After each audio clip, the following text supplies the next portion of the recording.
Hi, and welcome to One Simple Recipe, where we're hoping to get you that one step closer to better health. I'm Judy Matesky. I'm a registered dietitian and a licensed dietitian, as well as a culinary nutritionist with Athens Nutrition.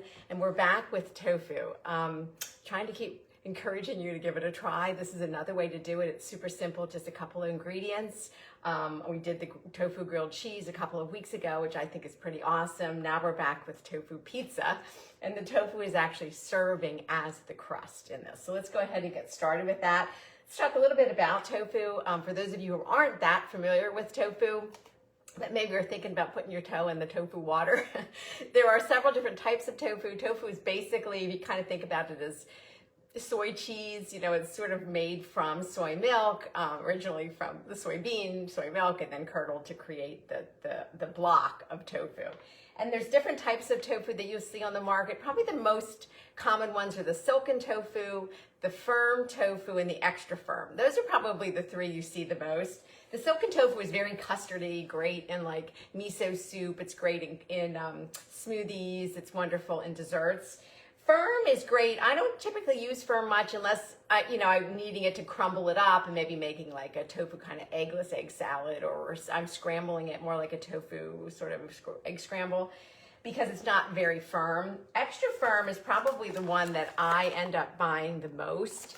It's basically, the difference is just that there's more water gets pressed out along as you go. So there's extra firm, and the one that I just picked up the other day, and this is from Trader Joe's, this is super firm, and I don't think I normally see that in the market. It's usually extra firm, but this is even firmer than extra firm, and it's kind of nice for this application. It's great because the firmer we make the tofu base, because it's going to be kind of our crust, the better. So I made one ahead to show you, and I used the super firm. And you don't even, when you take it out, you really don't have to press any of the water out of it because it's pretty firm.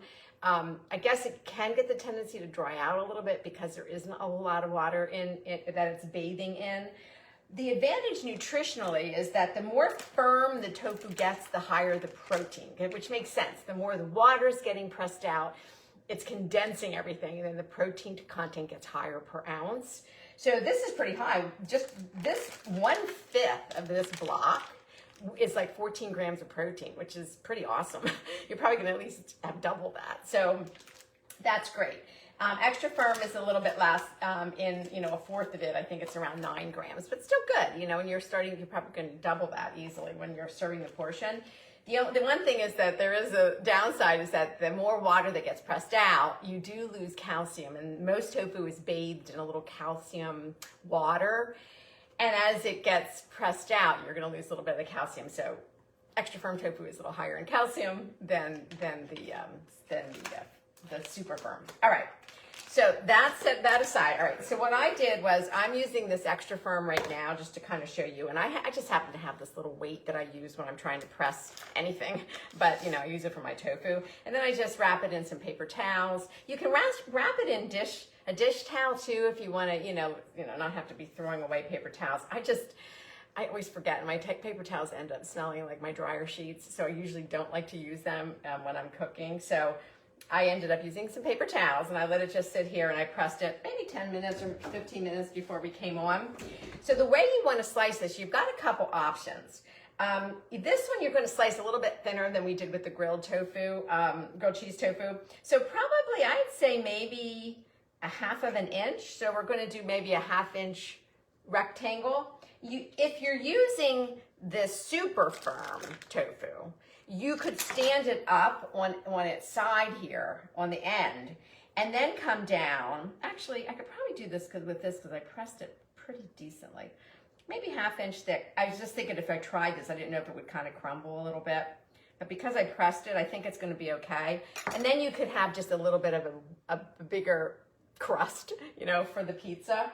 So there's that one. Let me see if I can get one more that's going to be a little bit bigger. I'm afraid when I get down here to the end, it might break apart. I don't know.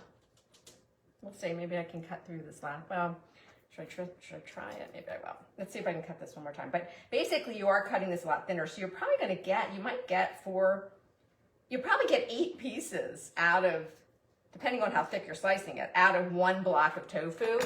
And if you're only using half a block of tofu, which I think the original recipe was written for, then you can, you'll get just maybe 4 slices. All right, so we have that. Let me move this over. So here we go with our just tofu. Now what I did with, I'm using a baking sheet, couple tips here. I find that we're gonna bake this in the oven and then we're gonna finish it under the broiler just to get the cheese a little bit browner. If you're not going to use your broiler, then you can certainly line your baking sheet with parchment paper, but you cannot put parchment paper under the broiler. So I'm using foil. I sprayed the foil a little bit so the cheese doesn't stick, that any cheese that might fall off pizza, which is actually really good because it gets nice and brown around the edges because it's directly on the foil. So spray it with a little cooking spray, and then, so the one I'm going to show you, I did finish under the broiler just for like a minute or two. It goes pretty quickly. All right, with tofu, there is really no salt added in tofu, so it's very, very, very sort of plain tasting. So for this, you do want to just salt it, just a little sprinkle of salt on both sides of the tofu. This is just going to help. Even with pizza crust, you know, when you're making pizza crust, the dough needs a little salt for flavor. So we're just going to flip it over, and I'm just lightly salting both sides of this. All right, and we'll do the other side real quick. Just a little bit of salt, just to enhance the flavor just of the tofu itself. And then your toppings are going to bring, you know, more flavor depending on what you're using. Okay, now next step is we're not using tomato sauce because tomato sauce is just going to be a little bit too much water, and we don't want to add any more moisture to this. We're trying to, you know, dry it out and make it a little bit denser. So we're going to use tomato paste. This is just tomato paste from a tube. I love it this way because you can just. I hate opening up a can of tomato paste and then you use half of it and then it's in your freezer and then you got a refrigerator, then you got to freeze it, you got to remember about it. This is awesome because you just buy the tube, it's double concentrated, you can get triple concentrated, and then you just put the lid back on and it goes in your refrigerator. I keep it in my produce drawer and I take it out as I need it. So this is kind of nice. So not only do you not, we're going to, I don't know, you don't have to measure, I don't know, a tablespoon or so per slice, maybe more. This is really nice because not only does it not add extra moisture to the little pizza we're making, but it also, because it's so concentrated, it adds such a nice intense tomato flavor that's a little hard to get just from tomato sauce.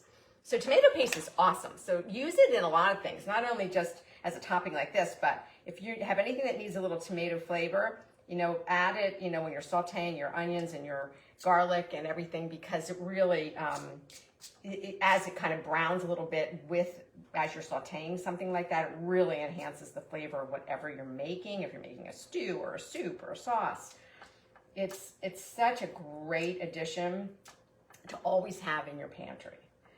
Like I said, I love just having it in the tube. It's just so much easier. All right, so I'm just spreading this around right on the top. That's our tomato. Now, and tomato sauce does not have any real, it has a little bit of salt added, so it's not very salty. So we're going to rely on just some of our toppings to really help add flavor. And again, as always, for those of you who are a little more sodium sensitive, then just, you can cut back a little bit and alter that.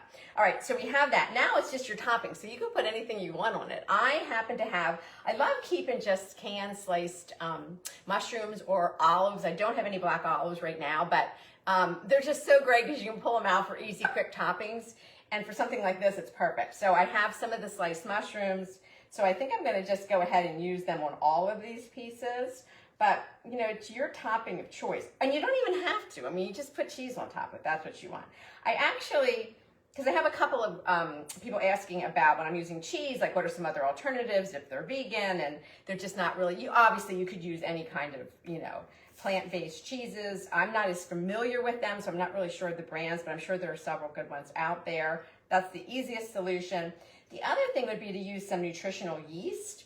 That might be kind of fun. So I actually have some here. I'm going to just sprinkle, let me just grab a spoon. I'm just going to sprinkle a little bit on top in addition to the cheese, because you can put them together. You could just do this instead of cheese if you wanted to, but I'm going to put a little bit on top just for a little extra flavor, because this does have a really nice flavor.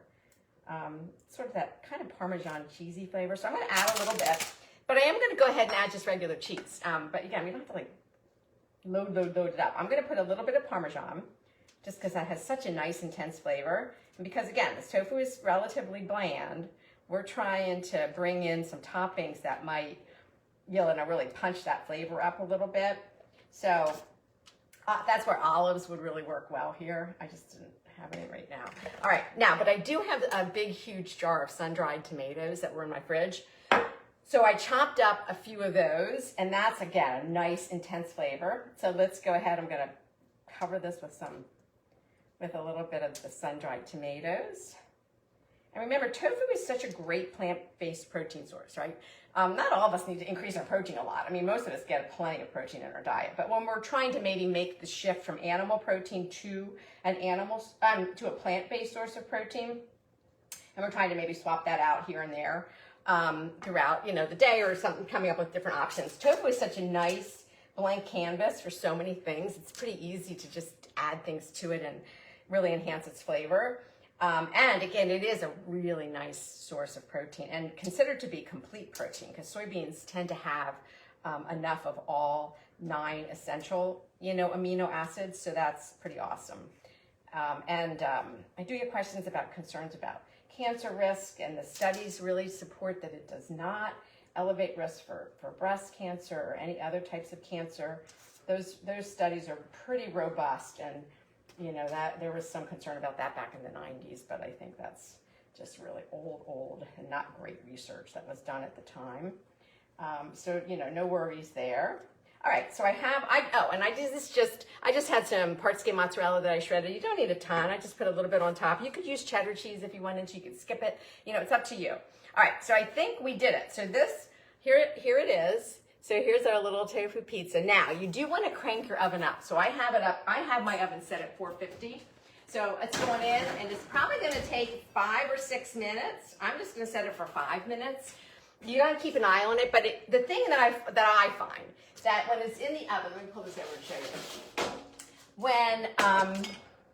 you.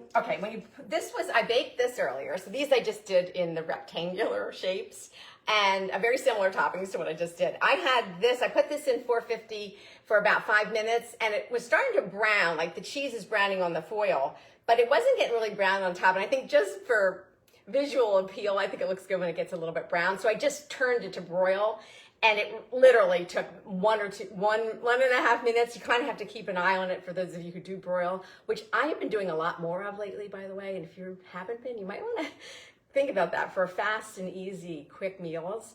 You just have to keep an eye on it because things can go from brown to burnt, within seconds. So you just want to watch it. So here's the finished tofu pizza. I don't know. Let me see if I can get one off. Yeah. So I did spray this. It's still sticking a little bit. All right. So I have it on my spatula. So there it is. I think it's going to be awesome. I'm going to have it for lunch. So give it a try. Oh, you know what I was going to do with it? Oh, what you can do. Well, I'm not going to play, but you can just take some arugula. I was just going to cover this up with some arugula. When I go to eat it, you can top it with basil. I sprinkled it with a little bit of dried oregano before I put it in. But you could put some fresh basil on top after it comes out of the oven. I'm going to kind of have it like a salad in a way. I'm going to top it with this arugula, and then I'll probably just drizzle it with a little bit of this sort of aged balsamic, which I think would be awesome.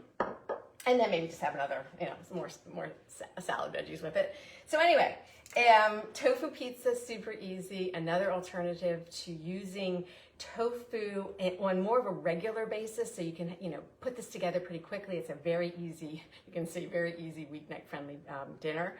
But then make enough so that then you can just reheat it real quickly and you have it the next day. All right, stay well. Cooking brings me joy. I hope it brings you joy. This is a time when we might need that. So get out there, get cooking, stay well, stay healthy, and we'll be back next week. Next week's going to be fun because we're going to do a double header. So I'm going to be on at 11:30 with our regular One Simple Recipe. And then I'm getting joined by my good friend Wendy, who has her favorite black bean veggie burger. And I'm just having a hard time finding really good veggie burgers, and this one is awesome. So we're going to come back at around 1 o'clock next week. And so we're going to do 2 cooking demos. So I hope to see you next week. See you then. Stay well. Bye-bye.